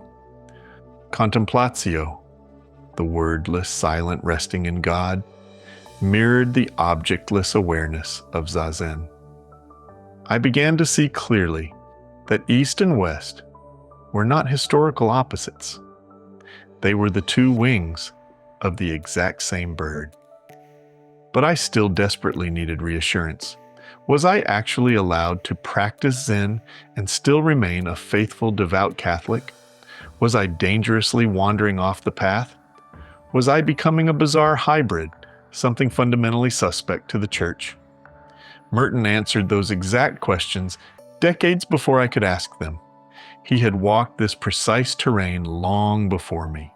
He had corresponded extensively with D.T. Suzuki, met Thích Nhất Hạnh face to face, and explicitly called him my brother. He recognized that the contemplative heart is entirely universal. Merton didn't give me permission to abandon anything. He gave me permission to integrate. He told me, through his journals and essays, "You are not a bad Catholic for practicing Zen. You are a contemplative walking the same mountain path I walked." His writings became a map I could trust, and his life became a steady reassurance that I was never alone. 3 permissions, 1 path. Spiritual learning is a spiral. We are often required to hear the exact same truth over and over at different waypoints until it finally sinks into the marrow of our bones. Looking back across the years of my wandering, the pattern reveals itself with perfect clarity. Myodo Jabo gave me permission to change paths. Thích Nhất Hạnh gave me permission to go home. Thomas Merton gave me permission to integrate the two. 3 distinct teachers, 3 unique thresholds, 3 necessary steps toward the mountain. Each one taught me the exact same lesson at a different juncture of my life. The mountain is one. The paths are many. Walk with absolute sincerity, and you will never be lost.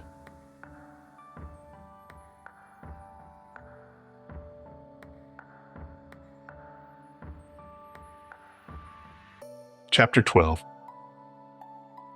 The Mountain.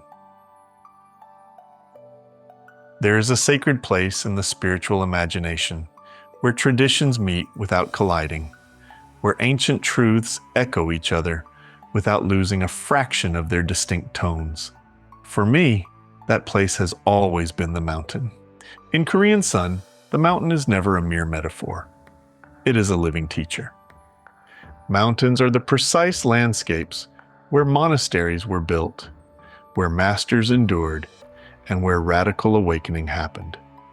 Mountains are where silence matures into a physical presence, where dramatic distance transforms into mirror deep clarity, and where the mind effortlessly empties itself simply by looking out across the vast, rolling ridgelines.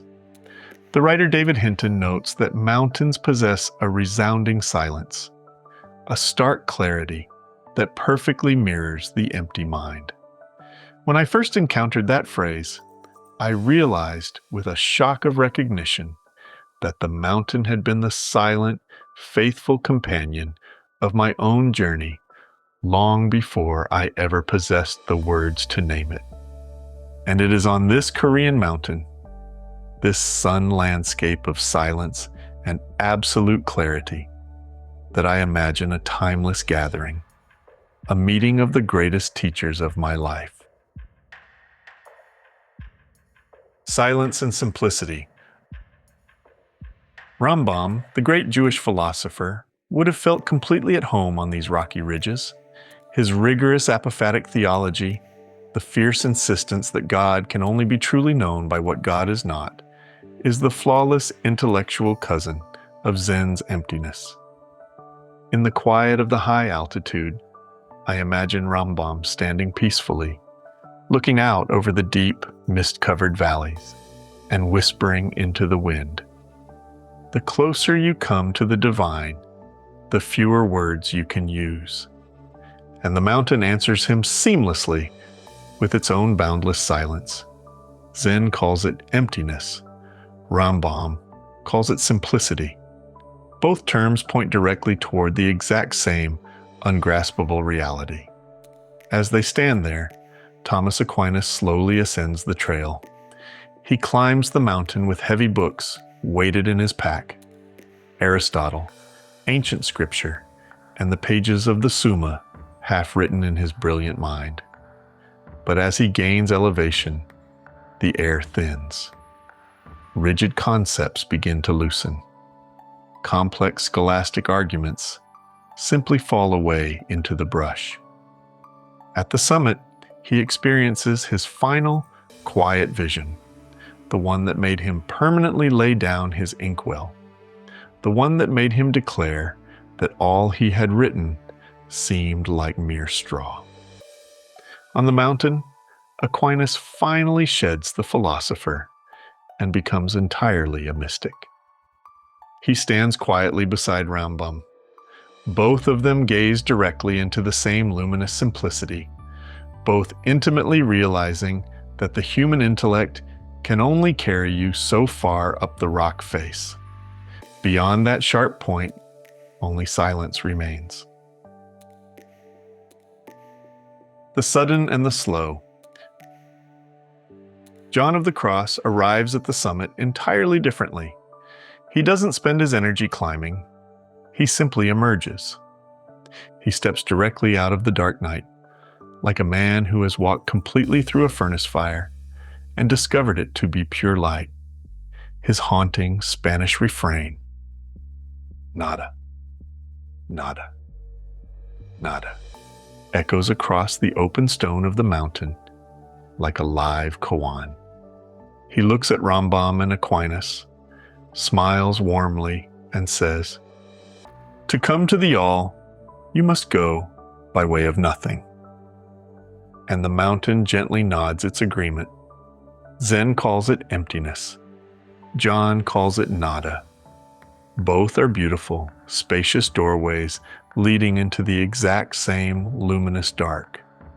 Beside the Carmelite stands Chinul, the grand synthesizer of Korean sun. He is the ancient master who maps the rhythm of sudden awakening and gradual cultivation. He knows with absolute certainty that grace and enlightenment can strike a life like sudden lightning, but that actually living it out takes an entire lifetime of patience. On the ridge, Jinul looks at John of the Cross and observes, "Awakening is sudden. Sanctification is gradual." John smiles broadly. He has been teaching his own friars the exact same truth for centuries. I hear their voices intertwine in the breeze, and I finally understand. Twin guardians of mercy. And then, in the most unexpected and yet entirely natural moment of the vision, two figures appear who are not philosophers, not theologians, and not monks, but pure presences, the Blessed Virgin Mary and Avalokiteshvara, whom my heart knows as Quan, the Bodhisattva of compassion. They stand hand in hand upon the grass like twin guardians of mercy. Mary, that magnificent living ark of the covenant, whose quiet fiat opened the fragile fabric of the world to host the eternal word, and Quan Yin, whose 1,000 outstretched arms reach tirelessly into every dark corner of human suffering. They look at me, not with an ounce of institutional judgment, but with the gentlest, most piercing recognition. They look at my scars, my detours, and my heavy pacing, and they say in unison, "You don't have to climb so fast, Tom. There are many others you can help along the way." And suddenly, with those words, the mountain ceases to be a lonely place of spiritual escape. It transforms into a place of active return. Ad Jesum per Mariam, to Jesus through Mary. And Kuan Yin adds, in her own exquisitely thunderous way, "Minwi, I hear their cries. Do you hear them too? Return and help them." Two ancient traditions, one single compassion, one majestic mountain. How to walk. Standing on this high peak, surrounded by this silent chorus, the mountain finally teaches me how to walk. Awakening is real. Cultivation is lifelong. Silence is a teacher. Compassion is the path. God is simple. Emptiness is luminous. The Christian saints and the Buddhist bodhisattvas are not rivals fighting for the peak. The mountain itself belongs exclusively to no single human tradition. It belongs entirely to all who sincerely seek. And across the ridgeline, I hear again the ancient sun teaching that has reliably guided my steps through the darkness for decades. You can see the mountain from the north as well as from the south. The paths wind upward from entirely different directions, but the mountain itself, the silence, the clarity, the vast presence is one.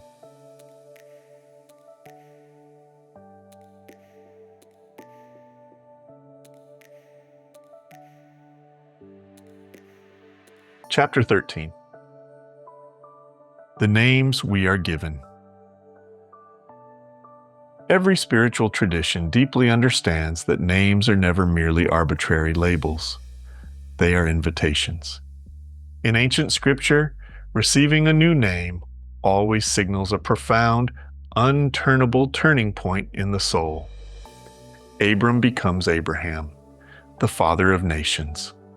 Jacob becomes Israel, the one who wrestles with God. Saul becomes Paul, the apostle who sees reality with entirely new eyes.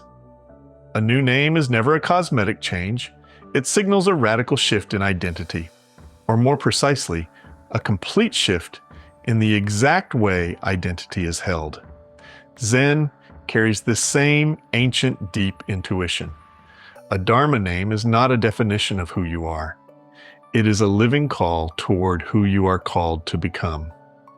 I have been given 3 specific names in my life that have uniquely shaped my path up the mountain. My Christian name, Thomas. My Vietnamese Dharma name, Quang Phuc Lac. My Korean Dharma name, Minwi Maitri. Each one arrived at a completely different juncture of my life. Each one revealed a distinct facet of the inner terrain, and each one eventually transformed from a label into a lifelong practice. The first path, Thomas. My Christian name was the very first spiritual gift spoken over my life, a name deeply rooted in the ancient communion of saints, the long story of the church, and the water-washed mystery of baptism. But Thomas is not a simple, single-layered name. It carries an intricate constellation of meanings. First, there is Thomas the Apostle, the one historically branded as the doubter, but who was, in truth, the one who demanded to touch. He fiercely refused to accept a second-hand truth. He replication longed for a direct, unmediated experience, requiring his own hand to enter the physical wound. That immediate, unarmored demand is the very heart of Zen. Then there is Thomas Aquinas, the towering mind who climbed the massive ladder of human reason. He sought absolute clarity, structural coherence, and deep understanding. And yet, at the very summit of his intellectual ascent, he let the ladder go, declaring everything he had written to be like straw. That surrender is the exact deployment of the Buddha's raft. Finally, there is Thomas More, the individual conscience that stands entirely unmovable. He resolutely refused to betray internal truth for external comfort, perfectly embodying a compassionate justice with an iron spine. That particular manifestation was my ultimate Dharma name, quietly waiting across decades to be spoken aloud. These 3 Thomases do not define a fixed, separate self. Rather, they illuminate the dynamic terrain of my journey, the seeker, the thinker, and the conscience. They were my very first reliable guides up the mountain. The radiant seed, Quang Phuc Lac. My first Zen master, Thich Dao Quang, looked at me and handed me my Vietnamese Dharma name, Quang Phuc Lac. Ideographically written as Quang Phu Le, it translates to a beautiful invocation: blessed joy, blissful merit, the deep happiness that arises exclusively from goodness. This name was never an accurate description of who I was at the time. It was an aspiration, a clear spiritual direction. It pointed my eyes toward the deep joy that naturally comes from awakening, the profound ease that arises when the tight grip of the self finally loosens, the unshakable bliss that is completely independent of external circumstances, the inner radiance that comes from living in absolute harmony with the Dharma. This name planted the very first seed of my contemplative life. It constantly whispered into the noise of my mind, "Joy is not something you frantically chase. It is something you quietly uncover." It was my first true hint that God could be found within emptiness, that silence could be luminous, and that true bliss could arise from a radical letting go. The Iron Spine, Minwi Maitri. Later, as my practice deepened within the discipline of Korean Sun, I received my second Dharma name, Minwi Maitri. My Sunsanim translated its core meaning as compassionate justice. This name was not soft. It was razor sharp, highly active, and exceptionally demanding. My teacher delivered it with a very traditional, theatrical Korean Zen flourish.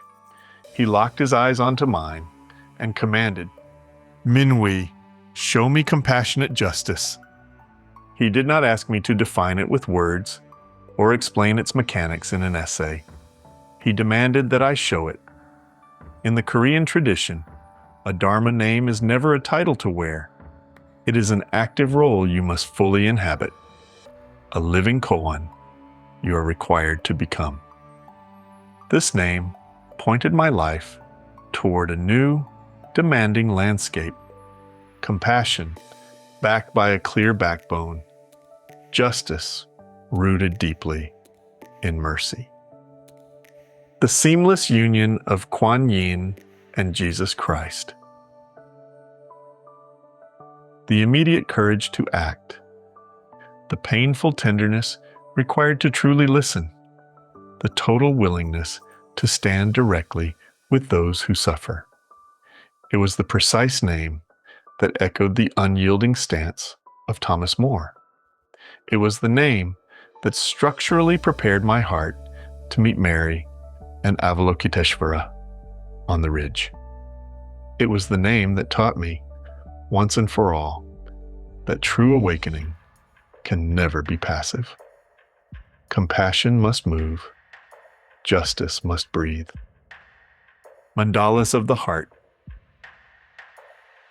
In the light of the Dharma, names never define a solid, unmoving self.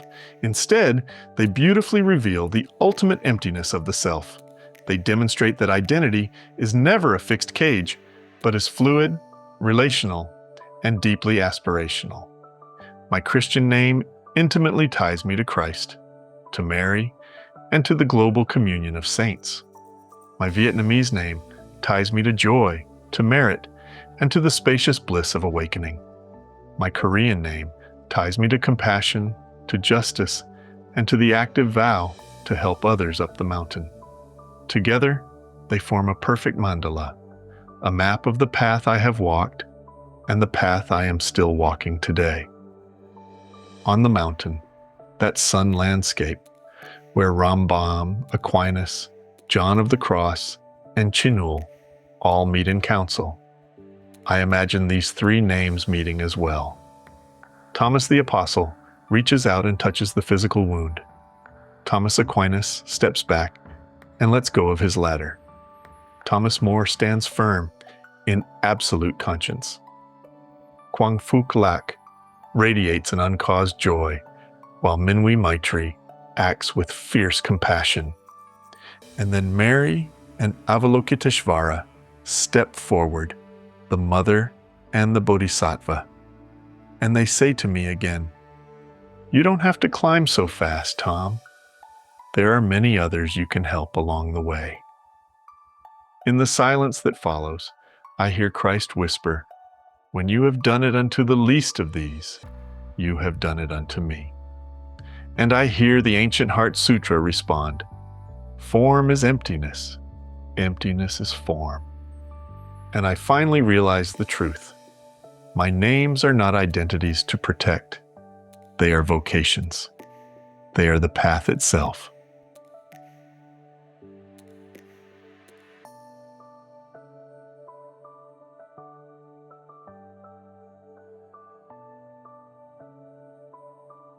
Chapter 14.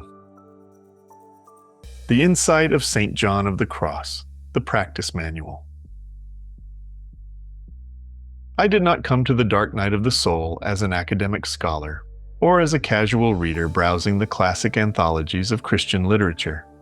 I came to it as a man who had already spent 15 years sitting silently on a zafu cushion, watching thoughts rise and fall, and learning to systematically let go of every mental image of self and God that crossed the mind. By the time I met Juan de la Cruz on the page, I believed I had already walked through my own ultimate dark nights. I knew silence. I knew emptiness. I knew unknowing. And then I read his words and realized I had only been standing at the absolute edge of the abyss.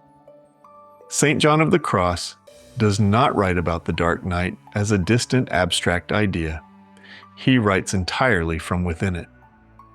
The poem and its subsequent commentaries are not theology in the abstract. They are a direct, raw field report from the hidden interior of total surrender. The true dark night he describes is not clinical depression. It is not intellectual doubt, and it is certainly not God's absence.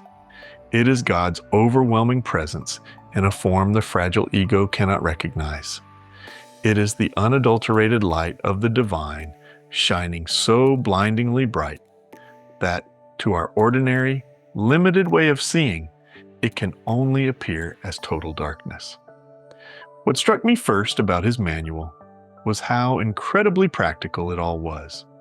For all its exquisite literary beauty, The Dark Night is, at its core, a manual for practice. John describes, with almost clinical, step-by-step precision, how God strips the soul of its lingering attachments. First, to raw sensory consolations, then to subtle spiritual consolations, and finally, even to its own treasured conceptual ideas of God. He walks the reader patiently through the stages of letting go of images, of feelings, of concepts, until the soul stands completely naked before the one it cannot name. It is never a path of addition, but of absolute subtraction. And then there was that single, resonant word, nada. Nothing. Nothing. Nothing. The more I lived with that word, the more that Spanish refrain began to echo the Heart Sutra in my own mind. Nada, nada, nada sounded uncannily like no eye, no ear, no tongue. The 16th century Spanish Carmelite and the ancient Mahayana Sutra were singing the exact same song of liberation in two different keys. John's apophatic theology, his fierce insistence that God is reached exclusively, not by what we say, but by what we relinquish, felt like a Christian baptism of the very emptiness I had been practicing for over a decade in Zen. For me, the dark night of the soul became the Catholic face of a mountain I already intimately knew from the Buddhist side. It showed me that what I had learned in Zazen, the constant letting go of self, of concepts, of psychological grasping, was already present in the mystical heart of my own tradition. John was not leading me away from Zen. He was meeting me directly inside the same luminous darkness and naming it God. Here is his poem, a true practice manual for perfect wisdom. Noche oscura del alma. En una noche oscura, con ansias, en amores inflamada, oh dichosa aventura, salí sin ser notada estando ya mi casa sosegada. In a dark night, ablaze with the anxieties of love, oh fortunate venture, I went out unseen, my house being now at peace. A oscuras y segura, por la secreta escala, disfrazada, oh dichosa aventura, a oscuras y encelada, estando ya mi casa sosegada, in darkness and secure, by the secret ladder, disguised, oh fortunate venture. In darkness and under cover, my house being now at peace, en la noche dichosa, en secreto, que nadie me veía, ni yo miraba cosa, sin otra luz y guía, sino la que en el corazón ardía. In that fortunate night, in secret, for no one saw me, nor did I look at anything, with no other light or guide than the one burning in my heart. Aquesta me guiaba más cierto que la luz del mediodía, a donde me esperaba quien yo bien me sabía. En parte donde nadie parecía, this light guided me more surely than the midday sun, to where the one I knew so well was waiting for me, in a place where no one else appeared. Oh noche que guiaste, oh noche amable más que la alborada, oh noche que juntaste, amado con amada, amada en el amado transformada, oh night that guided me, oh night more lovely than the dawn, oh night that joined the beloved with the beloved transformed into the beloved. En mi pecho florido, que entero para él solo se guardaba, allí quedó dormido, y yo le regalaba, y el ventalle de cedros aire daba. Upon my flowering breast, kept entirely for him alone, there he fell asleep, and I caressed him, while the fanning of the cedros gave us air.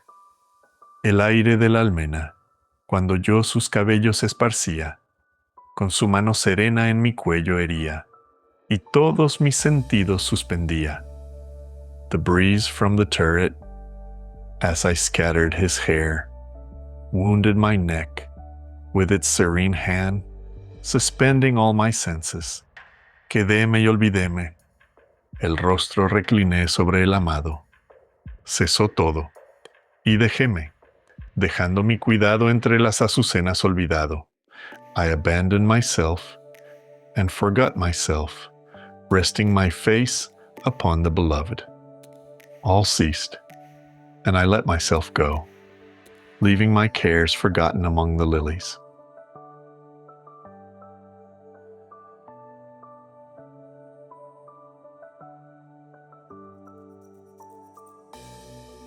He must increase, but I must decrease. John chapter 3, verse 30.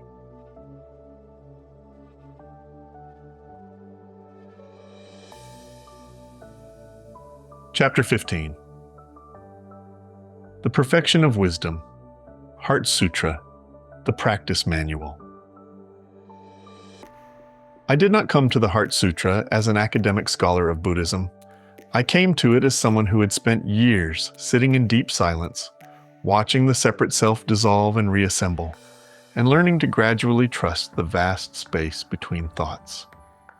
I had chanted the liturgy for years, but by the time I intimately understood its core, I had already lived inside the discipline of Zen long enough to know that its deepest teachings are rarely found in intellectual explanations. They are found exclusively in the places where human language completely collapses.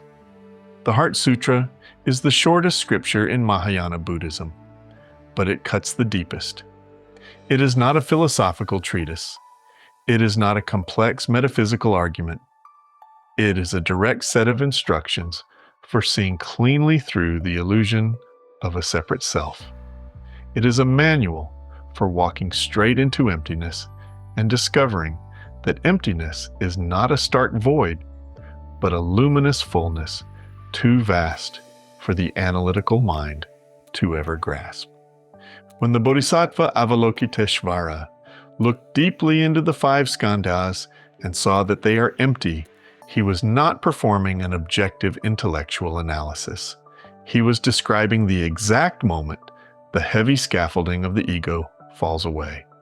It is the moment when the mind finally stops clinging to form, feeling, perception, impulse, and consciousness as if they were solid, unchanging realities. It is the moment when reality is suddenly seen as it truly is, fluid, interdependent, and beautifully ungraspable.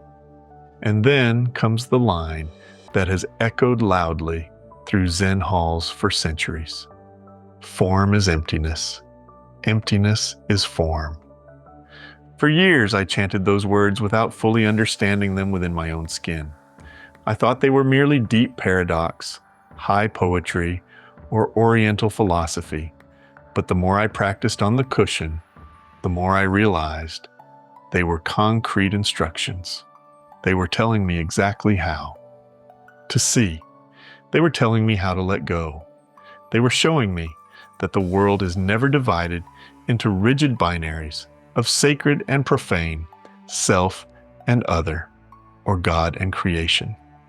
Everything is interwoven. Everything is empty of separate existence, and therefore, everything is completely full of everything else. Following this realization comes the great sweeping negation. No eye, no ear, no tongue. This is never nihilism. It is absolute liberation.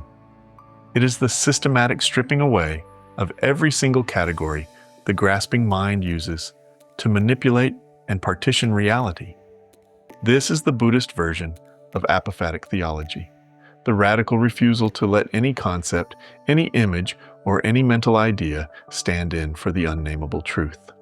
It is the exact same interior movement John of the Cross describes when he whispers, nada, nada, nada. The same surrender, the same luminous dark. For me, the Heart Sutra became the Buddhist face of a mountain I had originally begun climbing as a child from the Christian side. It showed me that the emptiness I encountered in Zen was never a cold rejection of God, but a thorough purification of the fragile self that tries to domesticate and grasp God. It showed me that the silence I found on the cushion was the exact same silence the Christian mystics uncovered in their cloistered cells. It showed me that the mountain has only one summit, even if the paths wind upward from completely different directions. The Heart Sutra did not lead me away from Christianity. It perfectly prepared me to finally understand it. Here's the complete sutra in Chinese and English. The Heart of the Perfection of Wisdom Sutra. 摩诃版，若波罗蜜多心经。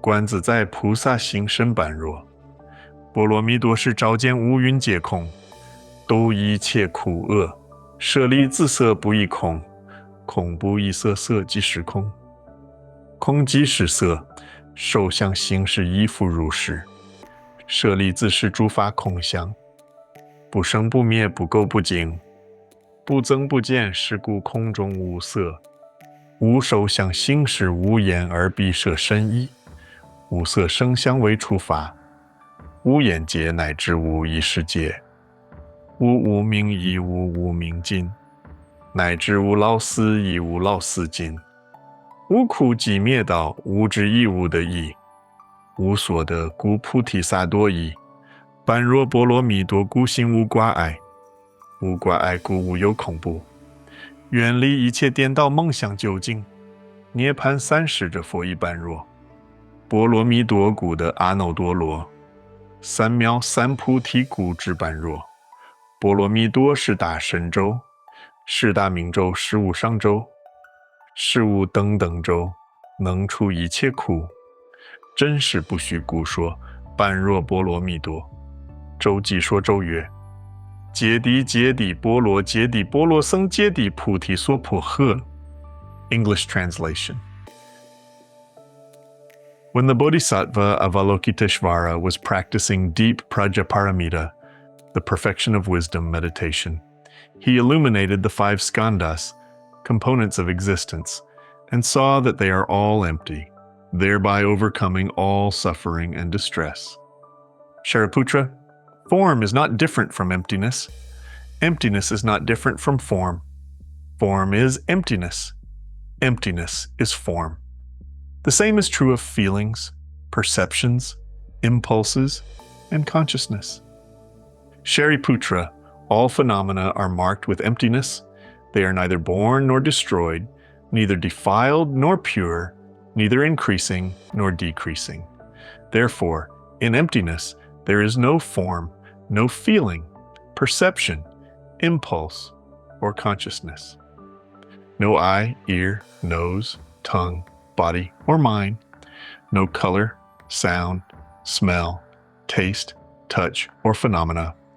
No realm of sight, and so on, down to no realm of consciousness. There is no ignorance, and no end to ignorance, and so on, down to no old age and death, and no end to old age and death. There is no suffering, no cause of suffering, no cessation of suffering, and no path. There is no wisdom and no attainment, because there is nothing to be attained. The Bodhisattva, relying on the perfection of wisdom, finds no obstacle in their mind. Because there are no obstacles, they have no fear. Leaving all distorted dream thinking far behind, they attain ultimate nirvana. All Buddhas of the past, present, and future, by relying on the perfection of wisdom, attain Anuttara Samyak Sambodhi, unsurpassed, complete, and perfect enlightenment.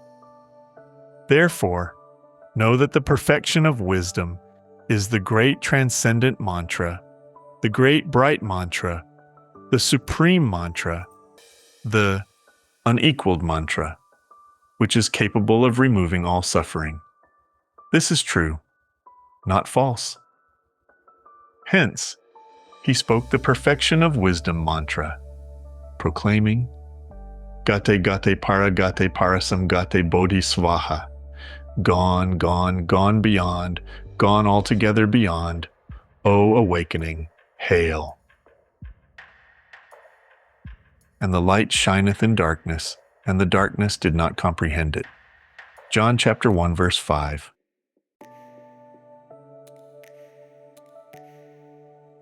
Chapter 16. Juan meets Quan Yin. The moment of recognition. For 15 years, I had been practicing Zen before I ever read The Dark Night of the Soul with any seriousness. I had chanted the Heart Sutra hundreds of times. I had sat through grueling, long retreats, wrestled deeply with koans, watched the self dissolve and reassemble, and learned to trust the absolute silence that comes when the mind finally stops trying to hold the world together. I thought I understood emptiness. I thought I thoroughly understood unknowing. And then I met Juan de la Cruz. I remember the moment vividly. I was reading his poem slowly, letting each line settle into my chest, when I reached the refrain that runs like a sharp thread through John's entire mystical vision. Nada, nada, nada. Nothing, nothing, nothing. The words struck me with a force I did not expect. They didn't feel foreign, and they didn't feel exclusively Christian. They felt like a profound echo. A familiar bell suddenly rung in a completely different monastery, because as soon as I heard nada, I heard something else rising up effortlessly from the deepest wells of my Zen training. No eye, no ear, no tongue. The two voices, the 16th century Carmelite mystic and the ancient Mahayana Sutra, began to harmonize perfectly inside me. John's systematic stripping away of every image of God, every concept, and every spiritual consolation sounded exactly like Avalokiteshvara, stripping away the skandhas, the senses, the realms, and the very scaffolding of the separate self. I watched the maps align, point for point. John said, "To reach the all, desire to reach nothing." The sutra said, "No attainment and nothing to attain." John said, "The soul must empty itself of all that is not God." The sutra said, "Form is emptiness. Emptiness is form." They were not contradicting each other in the slightest. They were completing each other. In that single moment, something in me clicked into place. Not as a clever philosophical idea, but as absolute recognition. It was a deep, bodily knowing, a visceral sense that I had been walking two paths that were, in truth, one single path all along. The apophatic ascent of John, the journey into the God beyond all human images, was the exact same journey as the Heart Sutra's descent into emptiness. The Christian dark night and the Buddhist emptiness were not two different experiences. They were simply two different languages describing the same luminous absence, the same spacious presence, and the same radical letting go. It was as incarnation of Avalokiteshvara had been calling out to each other across centuries, across cultures, and across the terrain of my own divided heart. And I had finally lived enough, practiced enough, suffered enough, and surrendered enough to hear them speaking in perfect unison. In that moment, the mountain finally revealed itself. Not two peaks, not two paths, not two truths. One summit, one silence, one luminous dark. For behold, the kingdom of God is within you. Luke chapter 17, verse 21. Chapter 17. Two become one. By the time I had lived with the dark night of the soul and the Heart Sutra long enough for them to truly seep into the marrow of my daily practice, something entirely unexpected began to happen. These were not texts I studied the way one standardly studies academic scripture. They were practical manuals, dynamic guides for letting go, for radical unknowing, and for walking straight into the luminous dark. I practiced them far more than I read them. I breathed them far more than I ever analyzed them. Over time, the two distinct voices, Juan's relentless nada, nada, nada, and Avalokiteshvara's sweeping no eye, no ear, no tongue, began to naturally echo each other inside my chest. They arose, not as clever philosophical ideas, but as visceral movements of the heart. One systematically stripped away mental images of God. The other stripped away rigid images of the self. One completely emptied the soul. The other completely emptied the skandhas. One called the resulting darkness God's merciful hiddenness. The other called it emptiness. Yet both were pointing toward the exact same ungraspable truth. Eventually, the artificial boundary between them dissolved entirely. I could no longer tell where the Spanish Carmelite ended and the Eastern Bodhisattva began. Their core teachings braided themselves together in my daily practice, in my breath, and in the exact way I understood the mountain I had been laboriously climbing for decades. And then, one day, a poem arrived. It did not feel like something I had intellectually composed. It felt like an expression that had been slowly forming for years. In zazen, in contemplative prayer, in absolute silence, in trauma suffering, and in final surrender, that had finally found its voice. What follows is not a clinical interpretation of either ancient text. It is the exact sacred location where they met inside my own skin. It is the threshold where Juan meets Kuan Yin. It is the dark night walking. directly into emptiness and discovering that they are the exact same doorway. Into the dark night of emptiness, Juan meets Kuan Yin. To arrive at what you do not know, walk the path that unravels knowing. To hold what you do not own, let even the breath in your throat fall away. Nada, nada, nada. The sky collapses into the mirror. The mirror shatters into light. Form is emptiness. Emptiness is form. A landscape unwritten. A silence that sees without eyes. No ears to net the wind. No tongue to divide bitter from sweet. No mind to spin its web of thought. The soul becomes a room stripped bare. A chamber where God hides by becoming everything. Nada, nada, nada. Old age and death dissolve like mist. Suffering leaves no footprint on the stone. The body loosens its hold on the earth. The self a candle, blown out in the sun. There is no path, no mountain, no prize. Only the luminous dark, perfectly empty, perfectly awake. As I have loved you, love one another. John, chapter 13, verse 34. Epilogue. The mountain and the mirror.